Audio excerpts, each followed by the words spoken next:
బీజేపీనే. ఎందుకని సార్? అంటే బీజేపీ వల్లనే కదా ఇక ఇండియా బాగా డెవలప్మెంట్ అవుతుంది. ఇప్పుడు మోడీ గారి తరఫున కదా బాగా అందరూ మంచిగా ఉండేది. ఇప్పుడు రామ మందిరం అంటే ఏంది, ఇది ఇది ప్రతిదానికి రాహుల్ గాంధీ కంటే అంత సీన్ లేదు ఇప్పటికైతే.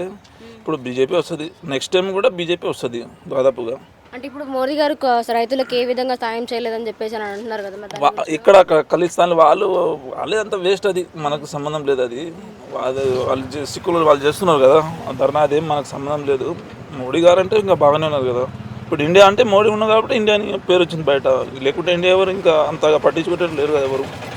ఒకసారి కాంగ్రెస్ కూడా అవకాశం ఇస్తే బాగుంటుంది అని అంటున్నారు కదా. కాంగ్రెస్ మొత్తం కాంగ్రెస్ ఉండే కదా ఇక్కడంటే. ఇక రేవంత్ రెడ్డి ముఖం చూసి ఇక్కడ ఓటేసినారు కానీ లేకుంటే ఇక్కడ ఎవరు వేస్తారు వాళ్ళకు. బీజేపీ కేంద్రంలో ఇప్పుడైతే కాదు, నెక్స్ట్ టైం ఏమో ఇంకా చూస్తాం అయితే. కానీ మోడీ నన్ను మాత్రం ఎవరు టచ్ చేయలేరు.